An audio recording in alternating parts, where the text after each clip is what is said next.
Welcome, everybody. This is episode 8 of the Locker Room. I'm joined by Zach once again. How's the off season been treating you, Zach? How's everything going? We're a week out, I think. A week Yeah, out. week out. This is probably the last stressful week, right? Trying to get everything done. But excited. The team are. I mean, Austin's flying out tomorrow, today. Like Today. he's getting nice and early. So I'll be the last one in. Um, but definitely excited. Be around the boys before game launch. And then just like see all the kickoff tournaments. So and I've been Yeah. bad. No, I think saving the best for last, get you in at the end, of course. Um, and yeah, really excited to just be in Boston. I know we were out here, out in Boston a little earlier this year for the kind of media days, and something we can touch on and why we did that so early was because there's a Boston major. It's on the horizon. It's going to be major one. Um, I'm really excited. We did it last year. We probably did it at the best event, the best venue. I don't think there's any um, question marks on that. The venue's absolutely electric. It's very modern. It's in a great location. So I think it really ticks all the boxes for everything you want at an event. But what are your thoughts surrounding this about it being a major one? Yeah, I mean, first thing people are going to say it's cold, right? But not to worry. I think we've looked at the weather forecast. I think last year we were so unlucky with like a cold front coming in on the weather app. It wasn't even there, and then a week later, a week before the event, just boom, like -20 or whatever it was. Hopefully, fingers crossed, it's not going to be as bad as that. Still going to be cold, but people should be able to feel their limbs, especially challenger players. For all the challenger players, obviously the info is not quite out there yet, but the the venue for the challenges is going to be in a different location. It's going to be the House of Blues rather than down in the stadium, which should be warmer. And it's also a closer location to the main entrance of the actual event. So hopefully the migration of people coming to watch is a lot easier to just go back and forth. So yeah, really excited for that. You know, Obviously me and yourself being former players, we try and look out for everybody. But we can only do so much. So I'm really happy that they went and got a different venue this time. Yeah, no, I was just going to touch point on like what are we doing this time to make it an even better experience. I think that was one of the big highlights of last year in the feedback, and I think a year over year we're trying to make these events better, bigger, not just for the fan but for the players because we know they're the stars of the show. So to be able to kind of pivot our strategy and just have them across the road, I think you have to walk like 10 feet and you're already at the front doorsteps of the MGM. So it'll be good. I think it also gives them a bit of a limelight. It gives them a bit of a showcase where people in the downtime they'll go to challenges, right? It's running 24/7 for those couple of days. So it's gonna be nice. It's gonna be good. And major one's so important for the season because there's only 4 majors. So every major is pivotal. I think being having home ground advantage. We definitely felt it last year, and we fell short. But I think this year is like okay, for the players for Eric Cap, they've never had a home crowd. I know even Austin, he's never really had it in any of the teams he's been part of. I think Preston had it when he was with Rocker when they hosted the major, but there definitely is a different vibe when it's your hometown, your home city. Um, and with only 4 majors, it's a bit tricky. So they did release that Carolina and Miami are the 2 new locations. What are your thoughts surrounding that? I mean, we're biased because I love events on the East Coast, so we don't have to travel very far. Do feel sorry for the West Coast teams. I know it's like a long old travel day, but I'm just excited. I mean, I live in North Carolina, and I played for London when they were in Charlotte, so I'm like familiar.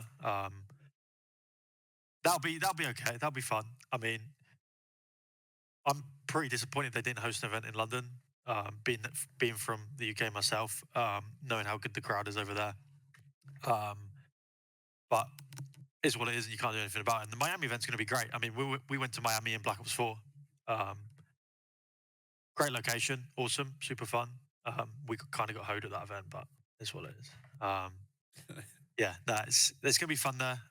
Super happy that they're in the league. I think Heretics do a great job, and all the players like Vico and stuff, they'll be doing great. So yeah, excited. Yeah, no, I'm really happy to see that the two new branded teams that are coming in, um, they're hosting their first majors, which is it's really positive to see. It's like I'm happy for them. It's new locations. Although we had the CDL last year in North Carolina for the Major One program kickoff thing, it's nice to see what a team can do. Um, and it's also, but at the same time, it's a lot of work. So I hope they, we're going to set the standard and we can see if it kind of continues throughout. Obviously, there's the Toronto major as well, but Toronto have done it every year. Um, and I would assume very similar kind of feel and look and an event as always. But yeah, like you, I guess the European crowd and venues, I think, sometime in the next, 2 years, I think there's going to be some migration over there to really get the EU spirit. And look, I think we can both agree the EU crowd is, Oh yeah, they deserve something. They deserve yeah, something over there for sure. they're special. I think there's no better place to play. The crowd's fantastic. The fans are, yeah, they're different. They're definitely different. So you know, here's hoping for that kind of thing. Um, but what do you think? There's only four majors. Like, what are your feelings about that instead of five? Like, how does that change your approach as a coach? How does that change the mentality of the players? Like, what's your initial thoughts around that? Yeah, I mean, to start, I think unfortunately, I think the fans and people on the outside do care a little bit more than the players do. I don't think the players care too much about there only being four majors. Obviously, I understand why it's disappointing. You know, when I watch other esports, I don't really track regular games. But like when the tournaments come on, like CS, right? Like I don't watch like the pro league of CS, but when there's an event on in like ESL Cologne and stuff, I'm right in there watching, right? Um, and that's just like one less chance to do that. But I think the biggest disappointment is just no pro am. Um, us having an academy team, we're heavily involved in like the challenger scene and the amateur scene. Um, and that's just like I feel like we've gone backwards there. I think that was a great step in the right direction for like just to include them in something. But there's reasons for it that only the league know. Um, but I mean that allows us like opportunities for us to like host online events and include challenger players. So um, there's still I still think there's more that the franchises, all these different franchises, can do to help. Um, so it's just about it's not just the league's fault. I think the 12 teams could also be doing more. 11 actually, because we do a lot. Yeah. Yeah, no, I think like you mentioned with the CS:GO, I know at one point CS had like so many like events where it was just like they didn't actually have time to practice either, and they went the complete polar opposite where it's just like okay, it depends what team actually just rocks up to the event because Navi would just say we're not going to that event because like we actually need to just stay at home for 2 weeks, go over what happened at the event, practice, and then actually fly to another event. But I think 4 or 5, like it's a good mix of like the preparation period and showcasing it. So it's not too little, it's not too much at the same time. Because I think if there's like 8 majors, it's like we'd have what like 1 week of qualifier, and then you're like flying straight away. Um, I know that was kind of like the home series away that they did at Modern Warfare, um, where we were still playing actually, and we had to fly to Atlanta, London, then we'll somewhere else, Minnesota. So it was a little different. But yeah, I think the program's a major disappointment, or not just having any integration with the amateur scene. I think the CDL itself, like the pillars that it stands for, is the fans, challenges, and it's the pro scene. So to not get any love in there is yeah, a bit disappointed, especially as a team that has an academy team, invests in the challenger scene, um, and we really care about those players because they're the next generational talents. They're who we're going to be with in the next 5 years, and then the next load are going to be there for the next 10 years. So yeah, not the best, but I guess with the four majors only, that means we're going to make up some game time, and now there's going to be seven qualified games. Walk me through a little bit of that. How does that impact the season? Yeah, I mean, this is probably. I like this change. I mean, I feel like this change is forced because you only do have four majors, so they had to do something. Um, the amount of games played is going to be very similar. I think we play a few more this season compared to last season. But momentum is going to be a hell of a thing this year. I mean, the strength of schedules. You're only not playing what, four teams. Um, so you're playing a wide variety of teams at every single stage. These quote unquote harder stages are going to be less and less existent than they were last year, unless you're the 12th best team and then you're just playing against everybody that's good, right? I mean, um, but no, I mean, it's going to be important to, keep the guys grounded, not get ahead of ourselves. It's going to be it's only two games, but, that's 20 CDL points. That can go a long way. If it's 20 every single stage, it's 80 at the end of the season. So yeah, just I think it's going to be important to reset them after like a bad run of form, but also like keep them grounded when it's going well. Keep improving. Don't think you're the bee's knees. Um, but yeah, I mean, I'm excited for it. I mean, more COD, right? So Yeah, I'm not going to say no to more cut. I think that's great. I think it also allows the teams that are in the winner bracket or make the winner bracket, like they definitely deserve to be there. And I think there's going to be less tiebreaker situations because there is seven games. I mean, I'm sure we're going to run into the 3-4 and the 4-3 teams. But outside of that, like if you're 5-2, you're pretty much guaranteed. If you're 2-5, you're pretty much guaranteed losers. So it's like um, the amount of games is definitely worthy of where you start at that major.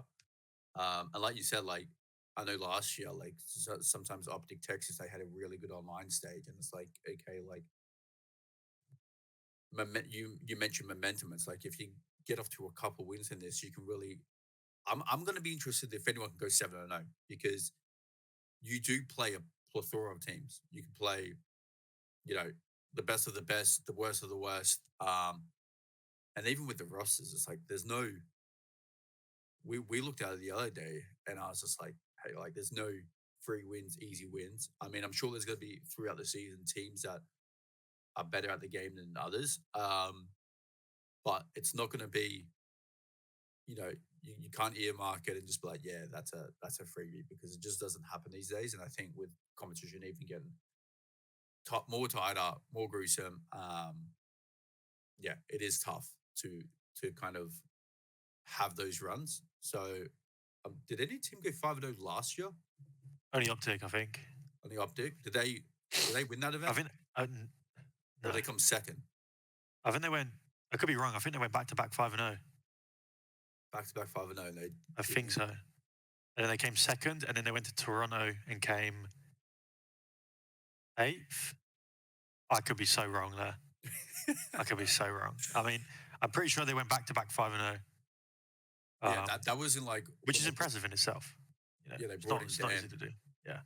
Yeah, that was definitely yeah. That's no matter what, whether it be online, take it how you want. I think that's yeah, that's impressive. We all know that. Um, and I think the main thing is making sure the players in the right headspace. A lot of the players don't like online. I think we've got one of the players who despises online gameplay. No, he's reformed. He's He's so different now. reformed. Yeah, he's completely different. um, I'm not sure if everyone would know who that is, but if you do know, have like guess, put it in the comments, and we'll get around to it, and we'll say, yeah, you're right, or no, you're completely off the mark. Um, but yeah, I guess more online games, but the newest thing is there's more points valued at land. So now you get 15 per win at land, as opposed to 10. And so now you can reach a maximum capacity of like 100 points at a major win, as opposed to 65. How does that play into everything? Initially I thought there's going to be like a lot of 5 point gaps between teams in the standings. What does that actually mean? Yeah, I mean, it's gonna it's gonna mean winning a LAN event because majority of the time, team that's going to win the LAN event is going to be through the winners bracket from online.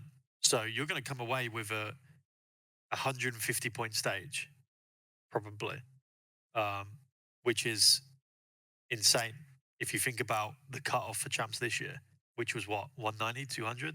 190. Yeah. Um, obviously there's a few more games, so that is going to increase the bar there a little bit, but that's still insane. You're almost very close to guaranteeing a spot of champs off one major win, um, which give or take. I mean, I think LAG would have liked that in Vanguard, right? But yeah, I mean, it's going to be land's more important, which is what everybody wanted. I think that is one of the standout positive changes from what they announced. So, um, I mean, I'm all for it. I don't think there's any problems with that. So, super happy with that change. What do you think about? I know it's been teased like over the last couple of years because you just mentioned LAG and when they won that major. What do you think about a team that wins a major just auto qualifies for champs? Or do you think, well, if you win in a major, you're probably going to qualify for champs Yeah, anyway, no, unless you shit the bed? I don't think it should be auto qualification because, again, I think the scenario with LAG is a perfect scenario just to look back on. Like, they were good for one weekend, and then the rest of the season they were below average. Um, to That put it would in a be nice way, yeah, to put it in a nice way, below average. Um, yeah. so you shouldn't go to champs if that's the bar you set, right? The best of the best should be going to champs. So um, yeah, Yeah, and not really sure. it would change everything as well. Like if that happened in Vanguard, everyone would know. Okay, now you're only fighting for 7 spots. There's only 7 spots available, and New Yep, York wouldn't have made it despite having more points than them. So that would have been, and I think New York really came into like themselves at the end there. So that would have yep, been. It probably creates more problems than it actually solves. But I think with this 2024 season kind of point distribution, I think if you do win a major, like I would probably put your money on if you win a major, you're 99% in at champs. If not 95% in the top four spot, because yeah. it's once again, like you mentioned, you probably come from the winner bracket, so you probably got a 4-3-5-2 record, if not better. Um, and yeah, you are racking up points real quick. Uh, but I would love to see how spicy it gets at the end because say a team wins one extra land game, that's 15 points, and someone gets an online game, that's 10 points. There's a 5 point differential. Like these 5 points are going to add up at the end of the season. Oh yeah, yep. Um, and you know how God is. Anything can happen on any given day. So, That's the beauty of it. um, we will be starting in December. And I know there's been some back and forth discussion whether or not, you may as well just start in January versus if you're not going to have an event before Christmas, what the go is. What's your stance on that? How do you feel? What's your opinion? Yeah, I mean, I saw mixed opinions on this. I say mixed opinions. Everyone fucking hated it. I don't mind it too much. I mean, when if you look on doing it on the other side of the new year, you know, there's no time. The teams are still going to take Christmas off until we get to a point where it's the same as traditional sports. Uh, you know, we take like 2 weeks off, like 2.5 weeks over Christmas. So then to take 2 weeks off to then go right into qualifying matches, it just seems counterproductive to me. You're not getting the best of the best out of every player. Um, so I don't mind what they've done. Um, again, the biggest problem is we've got this, 4 5 month off season where like it's just dead time.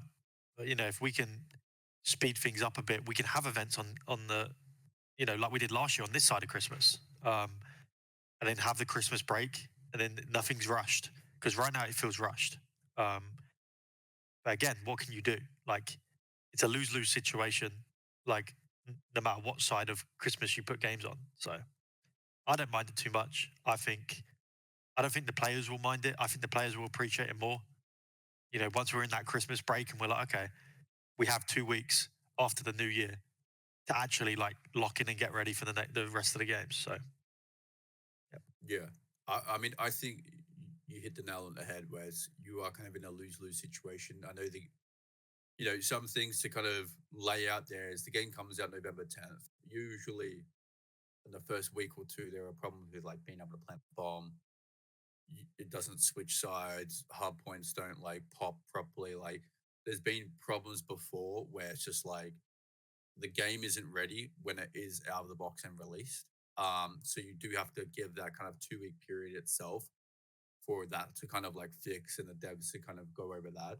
You didn't have Thanksgiving, and then it's too crammed where it's just like who knows what's going to happen. And like you mentioned, the traditional sports, it's like they play.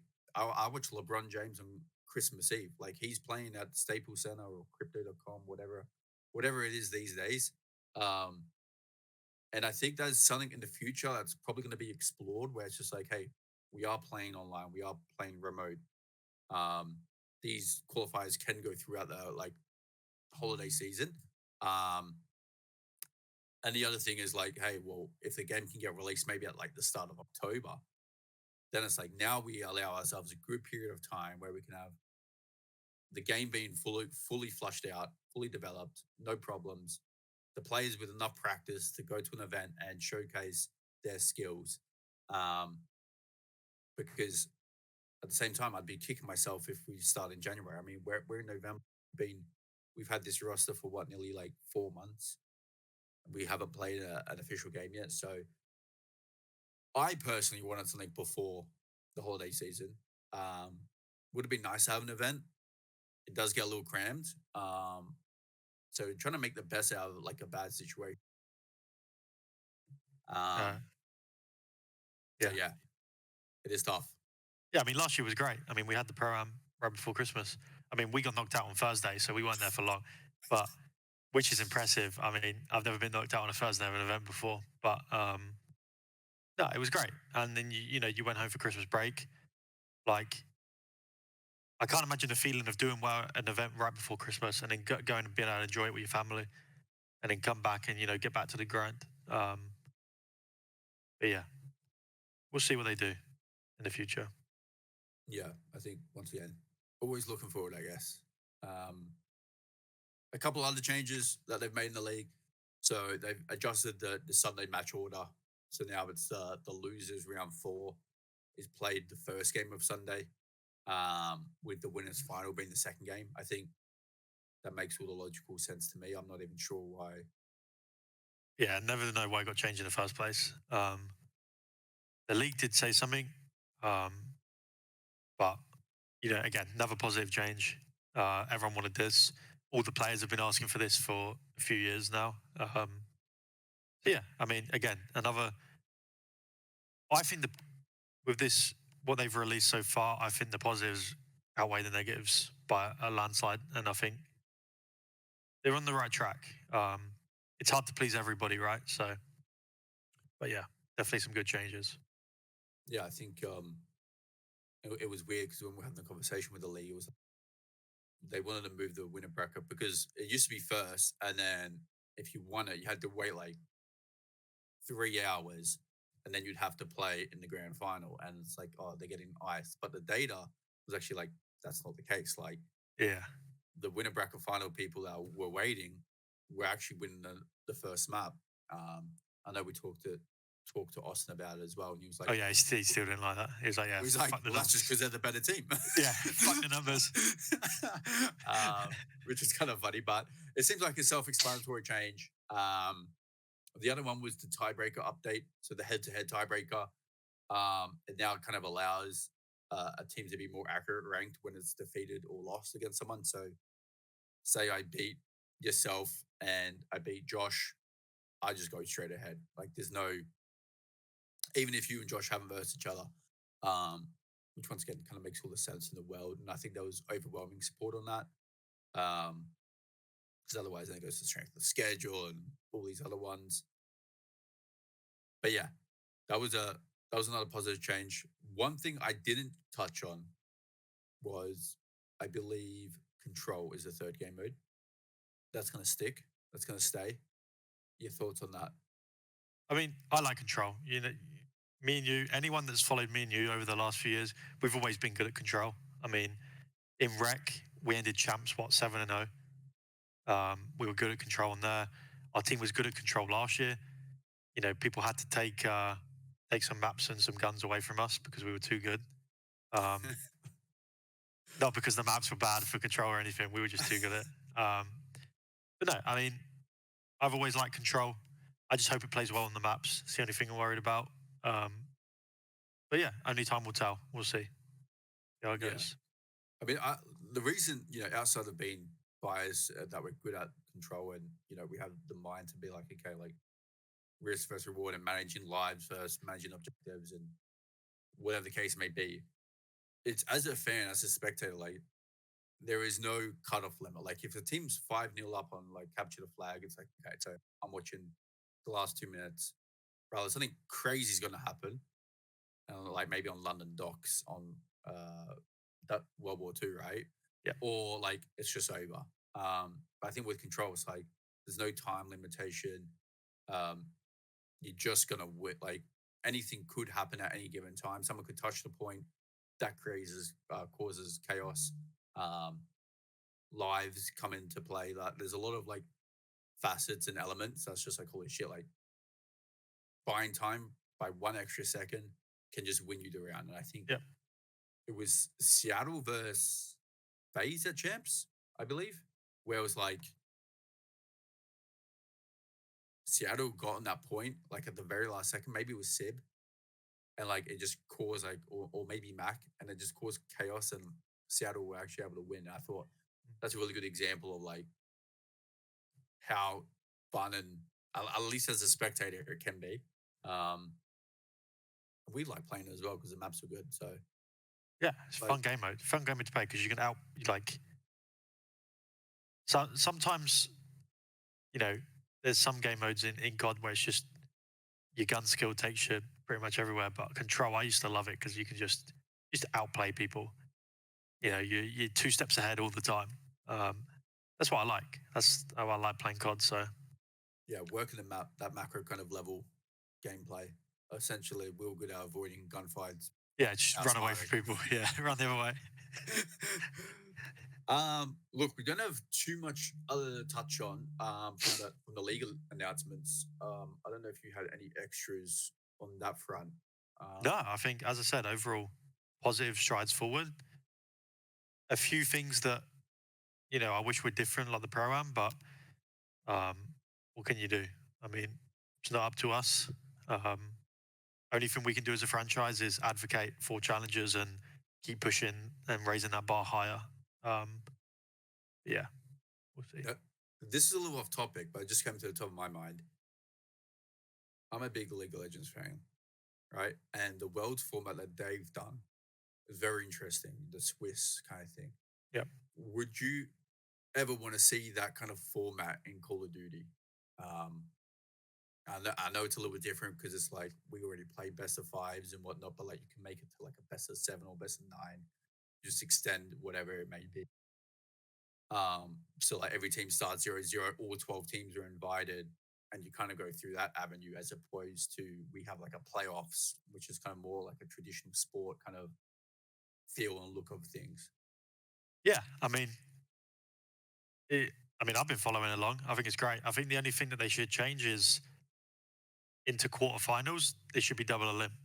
Um, as we've said, as everyone knows, like Call of Duty, you could one weekend be the best team in the world, next weekend be the worst. So I think to end your year because of one bad series, uh, I don't think it does it justice. I think double elim is always better.